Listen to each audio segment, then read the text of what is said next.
What's up guys, it's Kelly Shalal, registered dietitian and personal trainer behind the healthy living blog Hungry Hobby and this channel, and today we are baking. What I'm doing today is taking one of my most popular oat flour bread recipes. It's actually my oat flour banana bread, and I'm going to show you how to make muffins out of that recipe. My reader suggested this and I tried it, loved it, created another post about it, so that is what I'm going to show you how to do today, is make oat flour banana muffins. No other type of flour in this recipe, so make sure that you stick around because we're gonna get to it. But first, if you're new here, please hit that red subscribe button and bell notifications. I post new recipes, workouts, nutrition tips, all kinds of stuff every single week, and you don't want to miss it, so hit those buttons so we can get started. All right guys, thanks. So the first thing you need to do when making any kind of oat flour baked good recipe, which I have tons on my channel, is make the oat flour. And I have a whole video that talks all about how to make oat flour. It was one of the first videos I did when I really started paying attention to my channel. I've been a vlogger a long time, but when I really started making more videos, I wanted to make a demo on how to make oat flour. So you can check that out, but it's really as simple as just blending your oats into oat flour. I use a Vitamix, you can use a food processor. Check that video out for more questions. But once you have your oat flour, then it's just time to add in cinnamon,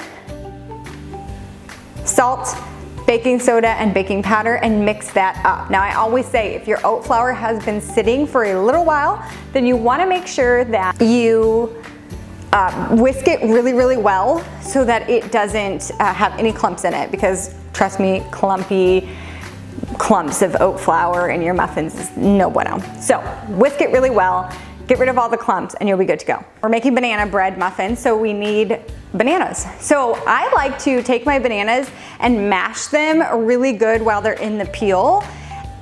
And also keep in mind that the browner the bananas you use, the sweeter this bread will be. I would not use bananas with any kind of green on it. It's gonna be too starchy and it won't add flavor to the bread. You want yellow or moving towards brown. I know some people can't stand moving towards brown, so yellow is fine. So I like to mash it while it's in the peel because then it's easier to mash in the bowl. So once you've got your mashed banana, then you're gonna add maple syrup, eggs, and then any kind of milk. Almond milk, water, I don't care. It's just to get the liquid. So I used unsweetened vanilla almond milk. So you can use what you want. You're gonna mix that up, and then you'll pour your wet ingredients into your dry ingredients and mix that up. Then you will then you'll wait 5 minutes. So you want to give the mixture time to kind of let the oats absorb some of the liquid. I do this in all my oat flour recipes pretty much, with the exception of like a waffle recipe. And pretty much any of my baked goods I do this in. It really does help the final product. So once you've waited your 5 minutes, now we are going to transfer or add our batter to muffin tins. Now I like to use a ice cream scooper. I like to use an ice cream scooper. It makes really nice muffin tops, but either way you want to make sure that you spray your muffin tin before you add the batter in. And then, like I said, I like to use a 1/2 cup ice cream scooper. It makes just really nice muffin tins. I said that. So you should get 12 muffins out of the batter. So that's how much you want to fill them up, probably a little bit over halfway full.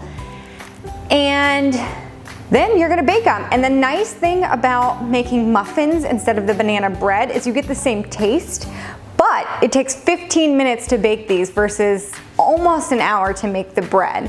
So you do wanna watch them and pull them as soon as they're ready. Use the toothpick test, stick a toothpick in one to see if it's done. Now I know a lot of bakers will say don't open your oven while you bake, but I find it very advantageous to spin the muffin tin tray while halfway through baking, so at about the 7-minute mark, to ensure that the muffins cook evenly. My oven just doesn't cook very evenly, so that helps me. I hope it helps you.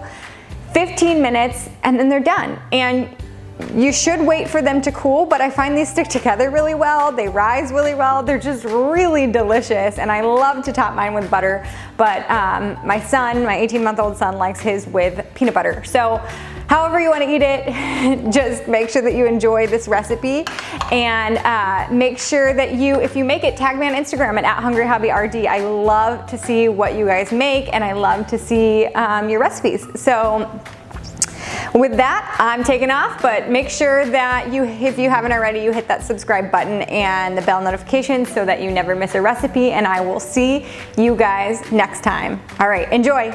Bye.